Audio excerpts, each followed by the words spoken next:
दोस्तों, आज पेश है काला प्रेत और ब्लैक क्रॉस। ये कवर चित्र है दोस्तों।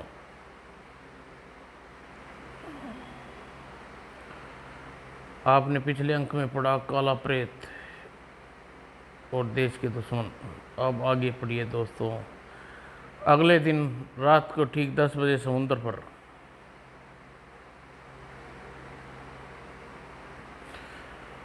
उधर देखो, स्टीमर किनारे की ओर ही आ रहा है। वही है, तैयार हो जाओ, माल आ पहुंचा है। काला प्रेत और भारत भी छुपा हुआ सब देख रहा था। माल आ पहुंचा है। अब उन्हें ट्रकों तक पहुंचूं, पता नहीं पुलिस अभी तक क्यों नहीं आई। काला प्रेत दबे पांव एक ट्रक के निकट पहुंचा। एक ही है, बेहोश करने में ज़्यादा दिक्कत नहीं होगी। रेड लाइन के साथी भी वहाँ मौजूद थे, जिसने बारे में किसी को कुछ नहीं पता था। तैयार हो जाओ दोस्तों, माला पहुंचा है। इस बार लापरवाही नहीं होनी चाहिए, तभी बस थोड़ी सी तकलीफ होगी और उसके बाद बेहोश शरीर को उठाकर निकट की झाड़ियों में पहुंचा दिया। बस पुलिस के आने तक यहीं आराम करो और फिर निश्चित करो वह ट्रक की ड्राइविंग सीट पर जा पहुंचा। अब उनका माल ट्रक में लोड ना हो जाए तब तक यही इंतजार करना उचित होगा। उधर आने वाले स्टीमर कुछ निकट पहुंचा तो सेंटर ने हरी बत्ती जलाकर सबको संकेत किया। हरी बत्ती, चलो मार्ग साफ है, स्टीमर किनारे लगाओ। ओके बस। और जल्दी स्टीमर आइए। परीक्षा कोड ब्लैक क्रॉस। गुप्त कोड का आदान प्रदान होते ही स्टीमर में खड़ा व्यक्ति अपने साथियों को किनारे पर पहुंचा। चलो जल्दी माल उतारो, खतरा बहुत है, गश्ती दल कभी भी यहाँ आ पहुँच सकता है। ठीक है, अभी लो। और चलो जल्दी माल उतारो, ट्रक में ला दो जल्दी। ओके। और सैंडो के साथी तुरंत ही स्टीमर से माल उतार कर ट्रक में ला देने लगे। सारा माल उतारने पर स्टीमर उसी दिशा में वापस लौट गया जिधर से आया था। चलो अब जल्दी से ट्रक को स्टार्ट करो और निकलो यहाँ से। एक स्थान पर एकत्रित रेड लाइन के साथी यही मौका है, चलो लूटो। लेकिन तभी उनकी दृष्टि एक तरफ से आती किनारे पर बढ़ती पुलिस फोर्स पर पड़ी। ओह ठहरो, वे देखो पुलिस। ओह, यहाँ पुलिस कैसे पहुँच गई? और पुलिस फोर्स को देखते ही सैंडो और उसके साथी ने ट्रक समेत चारों तरफ से घेर लिया। पुलिस, बाप रे, भागो। खबरदार कोई भागने ना की कोशिश न करे। पुलिस ने फोर्स के नेतृत्व कमिश्नर पांडे कर रहे था और काला प्रेत की सूचना पर पुलिस फोर्स वहां पहुंचे के आए थे। पुलिस को देखते ही सैंडो के साथी सभी बौखला गए और ट्रकों की ओर लपके। जल्दी ये ट्रक लेकर निकल चलो।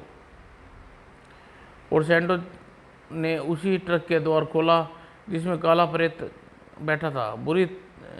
उसी क्षण का इंतजार कर रहा था। जैसे ही भीतर प्रवेश होना चाहा, भड़ाक, काला प्रेत एक गुस्से के चेहरे पर टकराया।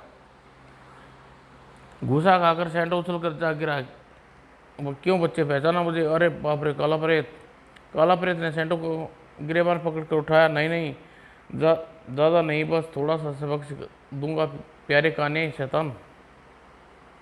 इधर पुलिस शेर सिंह सहित अन्य सभी पर काबू पा चुकी थी। डाल दो इन बदमाशों को हथकड़ियाँ। काला प्रेत ने सैंडो को घुसा मारता वह उसी के पास ले आया। कमिश्नर साहब, संभालिए इस बदमाश को भी। कमिश्नर साहब, अब ब्लैक क्रॉस के बारे में इसके उगलवाना आपका काम है। चिंता मत करो, यह काम हमारे लिए कोई ज़्यादा मुश्किल नहीं है। तभी धाए एक और से गोली की बौछार हुई और सैंडो के साथ सभी गोलियों के निशाना बन गए। Take the position. तुरंत सिपाहियों ने पोजीशन ली। काला प्रेत ने तेजी से निगाह दौड़ाई। ओह, गोलियों उस पेड़ के पीछे से आ रही है। काला प्रेत गोली से बचता हुआ किसी तरह पे उस पेड़ पर पहुंचा। वह भागने की कोशिश में है। यह ब्लैक क्रॉस का ही विश्वस्त साथी हो रखा था। रुक जाओ वरना गोली मार दूंगा। ओ कम वक्त मेरे पीछे लग गया। तुरंत उसने काला प्रेत को चेतावनी का ध्यान नहीं देकर कार स्टार्ट की और गति से दौड़ा दी। काला प्रेत ने टायर को लक्ष्य लेकर फायर किया, व्यर्थ। तभी पांडे भी वहां पहुंचे। ओह, भाग निकला। हाँ, टायर पर बुलेट प्रूफ कवर चढ़े होने के कारण मेरा निशाना व्यर्थ गया। ओ, इनमें से कोई जिंदा नहीं बचा। अब ब्लैक क्रॉस फिर चपेट छोड़ दे गया। फिर वहां रुकना बेकार समझ फार्स लाशों को ट्रकों में लाद कर वापस लौट पड़ी। काला प्रेत अपनी मोटरसाइकिल पर सवार होकर अपने साथियों के साथ चल पड़ा। आप चिंता न करें कमिश्नर साहब, ब्लैक क्रॉस अब ज़्यादा दिनों तक आज़ाद नहीं रहेगा। मुझे तुम पर विश्वास है, काला प्रेत। और कुछ आगे बढ़ते ही काला प्रेत ने मोटरसाइकिल को दूसरे मार्ग पर मोड़ दिया, लेकिन अपना पीछा किए जाने से बेखबर था। लगता है वह अपने अपने घर उसका गुप्त अड्डे पर जा रहा है। उधर पुलिस फार्स के जाने के बाद रेड लाइन के साथी अपने स्थान से निकले। निश्चित ही पुलिस ने यह जाल काला प्रेत द्वारा बिछाया गया था। फिर वे वापस लौट पड़े। बिल्कुल, चलो बास को सूचित करें। यह तो अच्छा हुआ बास, अब के मुझे और हलाकू को गुप्त रूप से उसकी निगरानी पर लगा दिया था, वरना यह काला प्रेत का बच्चा हमारे लिए सरदर्द बन गया है। आप चिंता ना करें बास, जल्दी ही काला प्रेत के ठिकाने आदि के बारे में मालूम हो जाएगा, तब उसे निपटना मुश्किल नहीं होगा। लेकिन कैसे? काला प्रेत को वहाँ से ये देखते ही मैंने हलाकू को यह सब कुछ समझा दिया था कि वहाँ से दूर कर दिया। इस समय वह काला प्रेत का पीछा कर रहा होगा। शाबाश, तुमने बहुत अच्छा काम किया राकी। हलाकू उसका पता जानने में सफल हो गया तो मैं उसे बताऊंगा कि ब्लैक क्रॉस किस बला का नाम है। लेकिन ध्यान से सुनो, तुम कल हीरे की नीलामी होगी। मैं चाहता हूँ आर्डली के साथ तुम भी वहाँ मौजूद रहो के पास। उधर काला प्रेत अपना पीछा किए जाने से वे खबर एक सुनसान मार्ग पर होकर घर की ओर बढ़ा जा रहा था। न जाने कम वक्त कहाँ से चला जा रहा है। और काफ़ी देर चलने पर बात को सूचित करने से पहले मकान को चेक करना ही उचित होगा। लगता नहीं यही है कि यहाँ काला प्रेत के अलावा कोई नहीं रहता। यह तो यहाँ रहता है। और उधर रेड लाइन के अड्डे पर अपने साथी को समुद्र के तट पर संदिग्ध होने वाली सारी घटना के विषय में बता चुके थे। कुछ देर पहले ही वह पहुंचे थे। चलो, यह भी अच्छा हुआ, तुम लोग को कोतरा मगल लेने की जरूरत नहीं पड़ी। काला प्रेत की यह चोट ब्लैक क्रॉस को हमेशा याद रहेगी। हाँ, यहाँ आने से पहले तुमने यह तो जांच कर लिया होगा तुम्हारा कोई पीछा नहीं था। भला पीछा कौन करेगा बॉस, जबकि हम किसी के सामने आए ही नहीं। शाबाश। अब सुनो, कल 3 नाइट क्लब पहुंचना है। मुझे विश्वास है, सूत्रों से पता चला है कि कल रात करोड़ों रुपए की हीरो की नीलामी होने वाली है। और काला प्रेत की वजह से तुम लोग के हाथ से निकल गए थे। नीलामी में देश विदेश के बहुत ही बदनाम लोग भाग लेंगे। वहाँ पहुँचेंगे और उन लोगों में शामिल होगी। मगर वो कैसे बास? मैंने उनका गुप्त कार्ड प्राप्त कर लिया है। हमें बेस बदल कर वहाँ पहुँचने में कोई कठिनाई नहीं होगी। वह मान गए बॉस। क्या योजना तैयार की आपने? उधर ब्लैक क्रॉस अपने अड्डे पर संदेश। ब्लैक क्रॉस तुरंत ही बटन दबाया और यंत्र से जुड़े माइक्रोफोन को उठाया। ब्लैक का क्रॉस से स्पीकिंग। तुम कौन? दूसरी ओर हलाकू था। बॉस, काला प्रेत के ठिकाने का पता चल गया है। वह लॉरेंस रोड पर कोठी नंबर 7 में अपनी माँ के साथ रहता है। मैंने सारी छानबीन कर दी है। यहाँ के लोग वह भारत और माँ राधा देवी के नाम से जाने जाते हैं। बाप स्वर्गवास हो चुका है।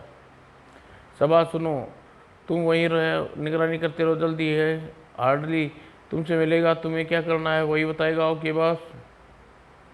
हलाकू से संबंध विशेष करने के बाद ब्लैक क्रॉस ने हार्डली से संपर्क किया। हार्डली, तुम्हें लॉरेंस रोड पर कुछ आदमियों को लेकर पहुंचना है। वहाँ हलाकू मिलेगा। उसके साथ काला प्रेत की अनुपस्थिति में माँ का अपहरण और जैर रोड पर पुराण के गुप्त अड्डे पर। उसके बाद काला प्रेत हमारी मुट्ठी में होगा। समझे गए? समझ गया बॉस, आप बेफिक्र रहिए। अगले दिन 8 बजे आज्ञा दो माँ, मैं जल्दी 3 स्टार नाइट क्लब पहुंचना है। जानती हूँ, लेकिन सावधान रहना। यदि आज की बाजी हाथ लग गई तो वहाँ ब्लैक क्रॉस निश्चित ही बौखला कर मुझसे मिलने पर मजबूर हो जाएगा। फिर ईश्वर तुम्हारी मदद करे। और जब भारत और कल मोटरसाइकिल पर सवार होकर कोठी से बाहर निकला, वह देखो हुआ जा रहा। मौका अच्छा है, हमें अपना काम आरंभ कर देना चाहिए। आओ भीतर चलें। हालांकि के साथ आडली कोठी के भीतर पहुंचे। एक व्यक्ति के बाहर ही रहे। खतरे के आरंभ अभ्यास होने पर संकेत देना। ठीक है, मैं रहता हूँ। 4-5 वर्ष के अज्ञात व्यक्तियों को सामने देख कर राधा देवी चौकी। कौन हो तुम और क्या चाहते हो? घबराइए नहीं, हम शरीफ लोग हैं, अतः ज़्यादा कष्ट नहीं देंगे। और आडली ने एक बार राधा देवी बेहोश होकर परस्पर लुढ़क गई। चलो छोकरे, अब उठाओ इसे, निकल चलो।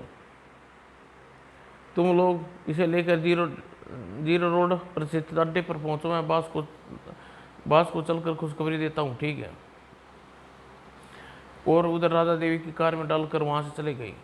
और अड्डे पर शाबाश आडली, तुम बहुत अच्छे जा रहे हो। तुमसे बहुत खुश हूँ। तुम दोनों कामों को बड़ी तगड़ा इनाम मिलेगा। काला प्रेत से निपटना अब मुझे मुश्किल काम नहीं होगा। धन्यवाद बॉस। अब मेरे लिए क्या देश बॉस हो। हीरो की नीलामी शुरू होने के 1 घंटा शेष पर आया। तुम 3 स्टार में जाकर राखी का हाथ बटाओ। वो 3 स्टार क्लब में अब तकाट वक्ती वैसा ही क्रॉस लगा सफ़ेद अब तक 8 व्यक्ति वैसा ही क्रॉस लगा सफ़ेद कार्ड मेंबर को दिखा चुकी है। मैनेजर हर बार कार्ड को देखने वाले को बाईं तरफ कुछ संकेत करके जाने के लिए कह रहा है। जरूर उस द्वारा दूसरी ओर हीरो की बोली लगाई जा रही होगी। लगभग 1 घंटे पश्चात जब काउंटर पर कोई कार्ड दिखने वाले लोग का आना जाना बिल्कुल बंद हो गया। अब समय बेकार न कर मुझे वहां पहुंचना चाहिए। भारत जब उस द्वार पर प्रविष्ट पहुंचा। परिचय कार्ड मालूम नहीं। क्या तुम कौन हो? अपना कार्ड दिखाओ वरना मारे जाओगे। मेरा परिचय यह है। जल्दी ही भारत उनमें से एक बेहोश कर दबोच लिया। बताओ हीरो की नीलामी कहाँ हो रही है, वरना गर्दन तोड़ दूंगा। भारत द्वारा छोड़े जाने पर उस व्यक्ति ने दीवार पर लगी एक बटन दबाया। इस दीवार में प्रविष्ट हो जाओ। आगे गलियारे पार करने पर 8वां कमरा आएगा, वहीं हीरो की नीलामी हो रही है। पूरी जानकारी लेने के बाद, माफ़ करना भाई, तुम्हें बेहोश करना बहुत ज़रूरी है। उसे बेहोश करने के बाद भारत ने उसके कपड़े से लिफाफा एक कोने में कपड़े लपेट कर एक कोने में डाला। अब ठीक है, तुम यहाँ किसी को कुछ नहीं बता पाओगे और तुम्हारे बारे में किसी को कुछ मालूम नहीं हो सकेगा।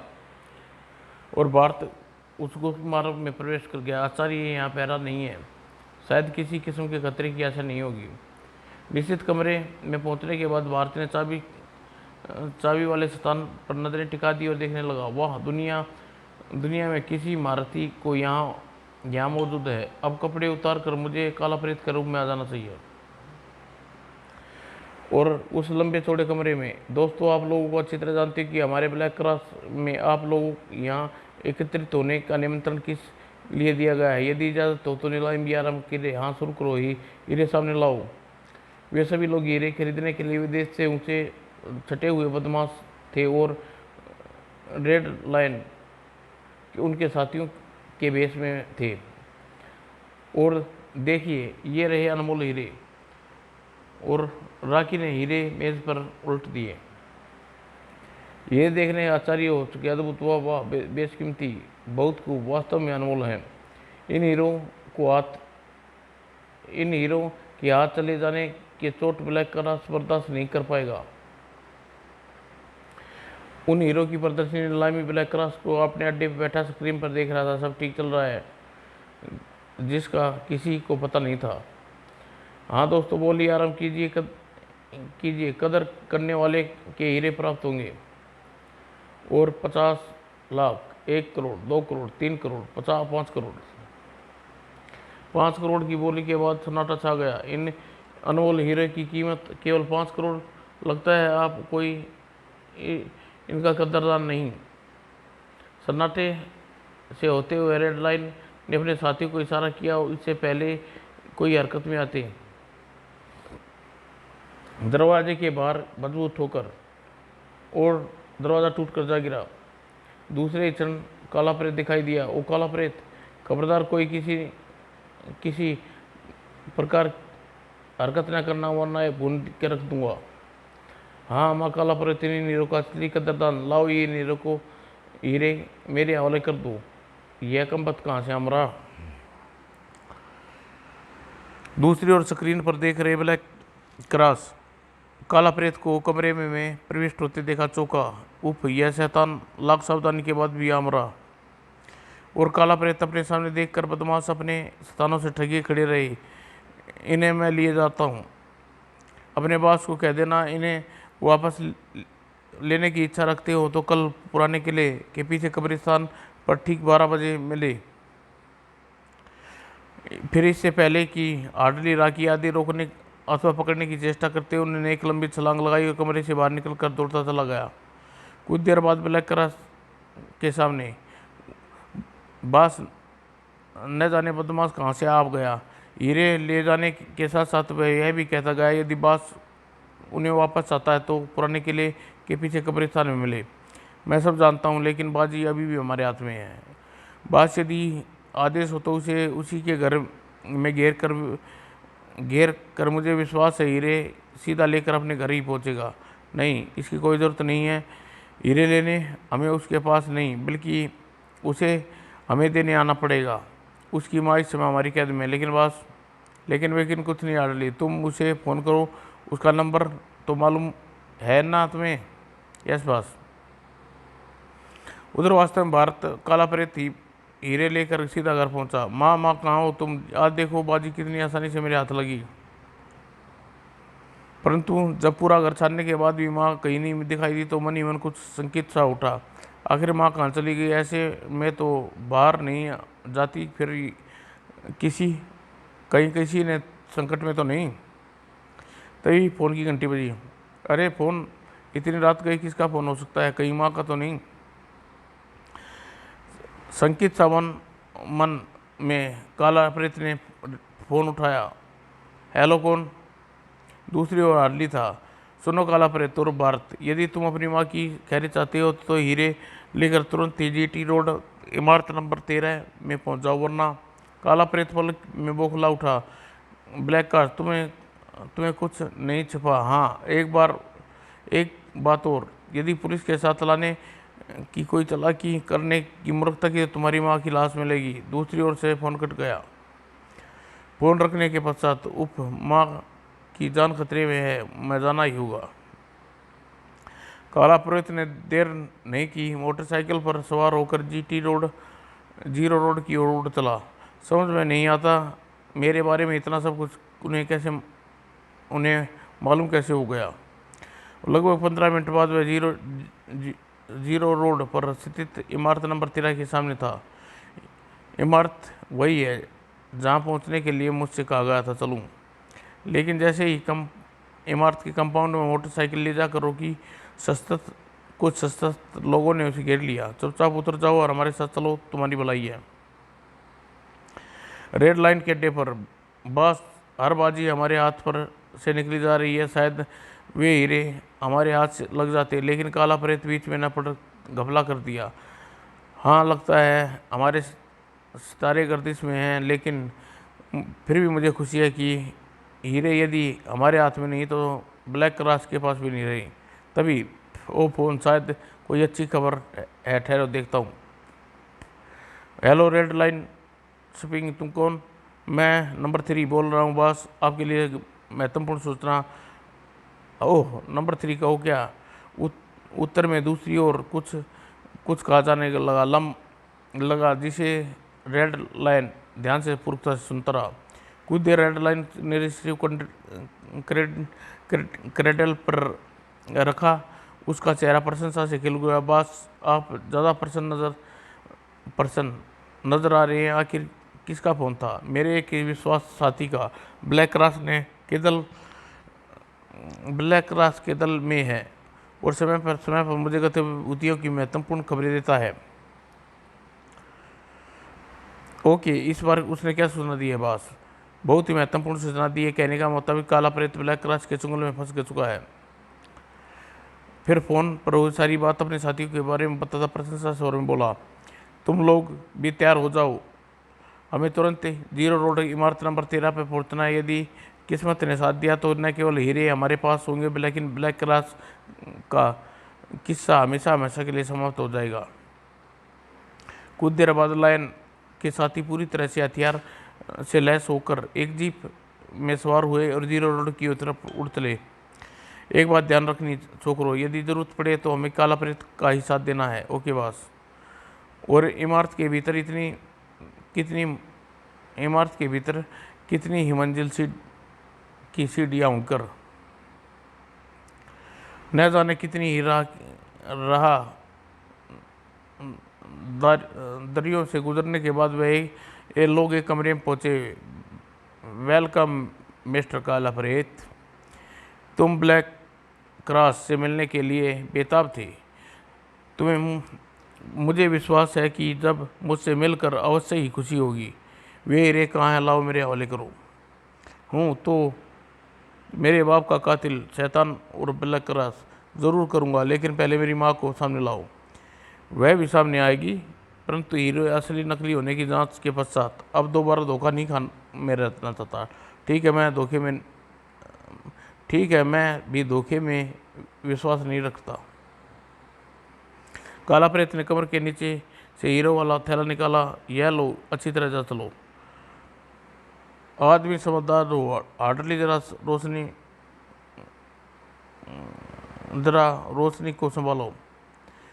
और हीरे हथेली पर लेकर उलट पलट कर देखने के बाद, हीरे असली है। मुझे खुशी है तुमने अपनी माँ के प्राणों की कीमत इससे ज़्यादा नहीं समझी। मैं तुम्हारे हीरे मिल गए, अब मेरी माँ को मेरे हवाले करो। हीरे तो ज़रूर मिल गए, लेकिन कुछ प्रश्नों के उत्तर भी। कैसे प्रश्न? मुख्य प्रश्न तो यही है कि तुम हाथ धोकर मेरे पीछे क्यों पड़ी हो? फिर अन्याय अचानक जिंदा कैसे हो गए? वर्षों पहले मेरे आदमियों ने तुम्हें गोली मार का शिकार हो गए थे। जानना चाहते हो तो सुनो, काला प्रेत नहीं, बल्कि वे मेरे पिता थे जिनकी मौत का बदला लेने के लिए मैं बस करो, मैं सब कुछ समझ गया। फिर सामने लगी दीवार पर एक स्विच पर उंगली रखते हुए अट्ठासा करके बोला, हाँ, अब कुछ बताने की जरूरत नहीं, मुझे तमाम प्रश्नों के उत्तर मिल गए हैं। अब तुम्हें तुम्हारी माँ से मिलाता हूँ। ऊपर छत पर के देखो। काला प्रेत ने तुरंत ऊपर छत की ओर देखा। धोखा। लेकिन इससे पहले वह संभल पाता, पिंजरा आकर गिरा और बेबस चूहे की तरह फंस गया। धोखा किया। लगातार हंसता क्रोध से बिखर उठा। हंसो मत कुत्तो, तुम मुझे बोटी बोटी नोट डालूंगा। यदि जिंदा बचे रहे तो कोशिश भी करके देख लेना। पूरी इमारत में शक्तिशाली टाइम बम फिट किए गए हैं और 15 मिनट बाद फटेंगे। तुम्हारा क्या होगा? अच्छी तरह अंदाजा लगा सकती हो। तभी रीटा ने प्रवेश किया। क्या रिपोर्ट है रीटा? अरे ये वही लड़की। बस हमारे आवश्यक सामान के साथ साथ व्यक्तियों को भी दूसरे अड्डे पर रवाना कर चुका है। शाबाश। तो यह तुम भी इससे मिली हुई हो? काला प्रेत ने रीटा से संबंधित होकर चीखा, नीच लड़की, तूने मालूम नहीं तुम कि मैंने था जिसे बहन बनाया, बहन देश दुश्मनों की खूनियों से मिली हुई है। बहन, बहुत खूब। सुनो दोस्तों, यह उस रात रीटा के ही पास थे। तुम्हारे कारण दुश्मनों के हाथ लगने से बच गई। खूबसूरत नागिन, भगवान तुम्हें माफ नहीं करेगा। सुनो काला प्रेत, काला शैतान। सुनो काला प्रेत, काला शैतान से तो तुम बाजी हार गए, लेकिन मरोगे अकेले नहीं। मौत लंबे सफ़र तुम्हारी माँ तुम्हारा साथ देगी। माँ कहाँ है मेरी माँ? राखी, तुम ऊपर जाकर बेचारे की माँ ले आओ। कम से कम अंतिम क्षणों में एक दूसरे को देखकर जीभ भर कर तो देख लेंगे। ये यश बॉस। और कुछ देर बाद राखी राधा देवी को लेकर कमरे में प्रविष्ट हुआ। माँ, मेरे बेटे, ब्लैक क्रॉस अपने साथियों सहित संबोधित होते हुए बोला, अड्डे तुम लोग यहाँ अड्डे पर जल्द से खाली कर दो। हार्डली मेरे साथ रहेगा, बाकी तुम अड्डे नंबर 3 पर पहुंचो। Yes boss, okay boss. आदेश मिलते ही तीनों हार्डली को छोड़कर बाकी कमरे से बाहर निकले। अच्छा प्यारे दुश्मन विदा हार्डली, कुत्ते शैतान, यदि बच गया तो तुम्हें गिन गिन कर बदला लूंगा। ब्लैक क्रॉस हार्डली के जाने के बाद राधा देवी सारी कहानी कह सुनाई। लेकिन तुम इनके चुंगल में कैसे फंस गए? उत्तर में काला प्रेस ने सारी बात बता दी, परंतु ये हमें यहाँ छोड़कर कहाँ चले गए? इस इमारत में टाइम बम फिट किए गए हैं माँ, कुछ मिनटों बाद फट जाएगी। और धीरे धीरे समय बीतता रहा। हे भगवान, अब क्या होगा? यदि दीवार पर लगे स्विच को दोबारा दबाया जाए तो इस पिंजरे को आज़ाद हो सकता हूँ, लेकिन भला यहाँ कौन है हमारी मदद कर सकते? तुम्हारे हाथ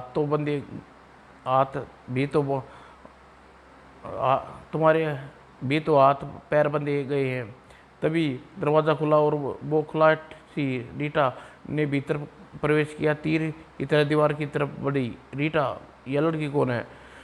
और दबाती छतरा पिंजरा छत की ओर उठता चला गया। समय कम है भैया, माँ को लेकर जल्दी निकल चलो। उपया, अचानक परिवर्तन कैसे आ गया? काला प्रेत ने जल्दी ही माँ के बंधन मुक्त किया। क्या इस दया का अर्थ समझ सकोगी? तुमने बार बार बहन कहकर भैया, शायद प्यार ने मेरी आंखें खोल दी। यदि तुमने आज मेरी आंखें के सामने कुछ हो जाता तो शायद भगवान मुझे कभी क्षमा न करता। अब देर न करो, जल्दी निकलो, यहाँ टाइम बम फटने वाले हैं। नहीं, ऐसे नहीं, उस शैतान से निपटने बिना नहीं जाऊँगा। कहाँ गया है शैतान? सबसे आखिरी मंजिल की छत पर उसका हेलीकॉप्टर खड़ा है, शायद उसी में जाने का इरादा है। रीटा बहन, तुम माँ को लेकर तुरंत यहाँ से निकल जाओ, मैं उस शैतान को देखता हूँ। लेकिन रुक जाओ भैया, समय नहीं है, बम कभी फट सकते हैं। बेटे रुक जाओ। तभी रेड लाइन कमरे के साथी वहाँ पहुँचे। वह देखो, ऊपर जा रहा है, शायद ब्लैक क्रॉस भी ऊपरली मंजिल की छत पर है। चलो। फिर तेजी से सीढ़ियाँ चढ़ने के बाद बस चढ़ने लगे। वे इस बात से पूर्णतः बेखबर थे कि ऊपर नहीं बल्कि ऊपर जाने की तैयारी कर रहे हैं। उनका सितारा गर्दिश में डूबा, जिसे मौत के मुंह में ले जा रहे थे, क्योंकि टाइम बमों को फटने में कुछ मिनट शेष थे। जल्दी जल्दी कदम बढ़ाओ छोकरों, कहीं ऐसा ना हो कि पहले के समान वो हाथ मलते रह जाएं। उधर काला प्रेत अपनी मंजिल तक छत पर पहुंच गया था। उप हाथ से निकल रहा है, लेकिन ऐसे नहीं जाने दूंगा। तभी रीटा और राधा भी छत पर पहुंची। बस रीटा काला प्रेत की माँ है, वह देखिए। लगता है हरामजादी ने गद्दारी की है।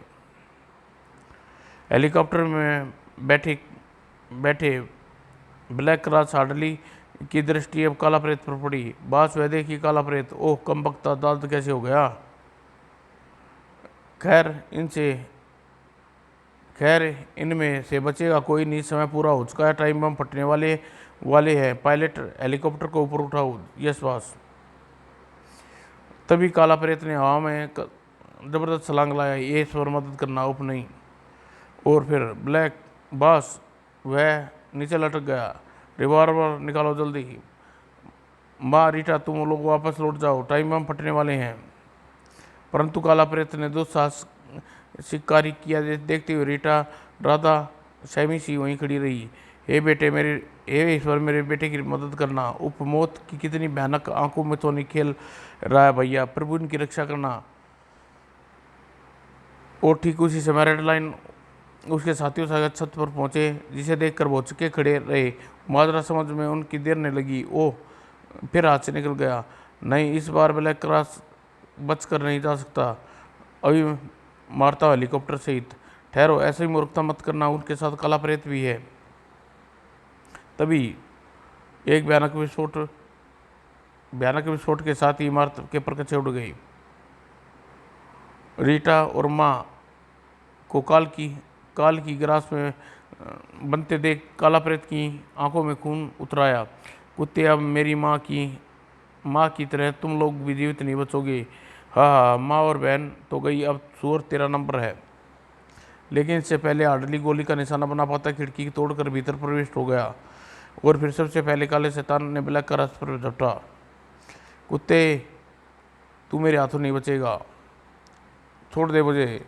और काला प्रेत ने उसे उठाकर खिड़की से बाहर उछाल दिया। उसके बाद हार्डली को थामा। चलो तुम भी बाहर आकी हवा खाओ, नहीं मुझे माफ़ कर दो। लेकिन काला प्रेत ने रहम नहीं आया। इसके बाद पायलट की ओर पलटा और भयानक मुद्रा देख पायलट भयभीत होकर चीख उठा, नहीं नहीं, मुझे मत मारो, तुम जैसा कहोगे वैसा करूंगा। तो हेलीकॉप्टर को नीचे उतारो, मुझे मंजूर है। ध्यान रहे तुम्हें ब्लैक करास के बाकी साथियों को भी पकड़वाना होगा। नीचे उतरने के बाद काला प्रेत ने पायलट को पुलिस के हवाले कर दिया। लेकिन कमिश्नर साहब, ब्लैक करास तो मारा गया, लेकिन वह व्यक्ति और अन्य अड्डों के आदमियों के बारे में बता देगा। दूसरी ओर इमारत में लगी आग को काबू में पाकर तेजी से मलबे को हटाया गया। वहां राधा देवी और रीटा लाइन की लाशें दबी थी।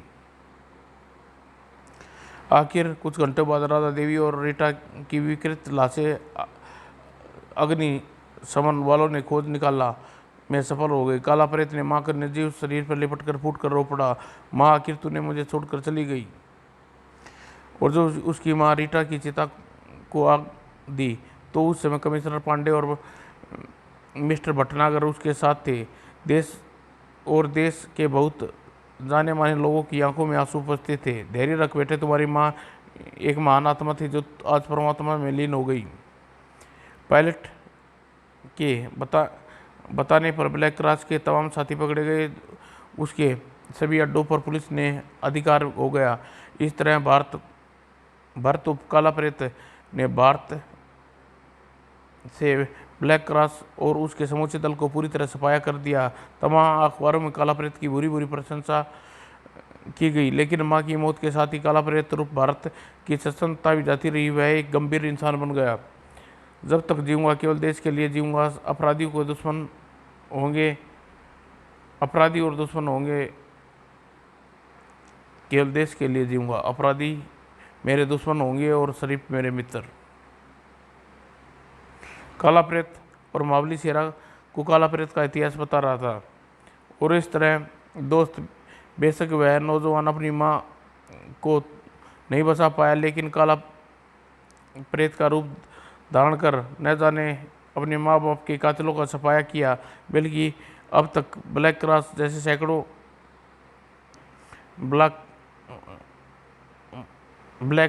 सैकड़ों शैतानों को, देश के दुश्मनों को जहन्नम पहुँचाकर आज देश की सेवा में जुटा है। क्योंकि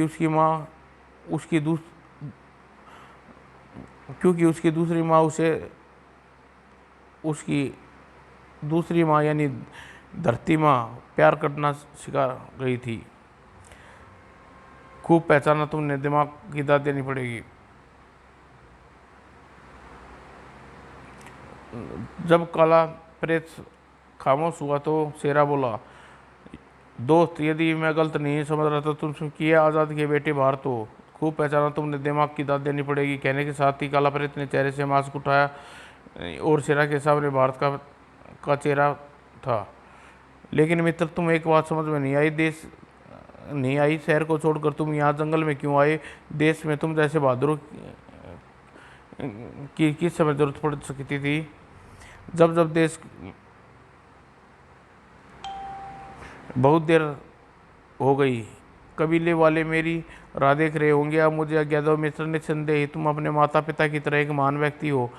हमेशा तुम्हारी मित्रता पर गर्व रहेगा। मुझे भी ऐब मेरे बहादुर नेक दिल दोस्त। समाप्त।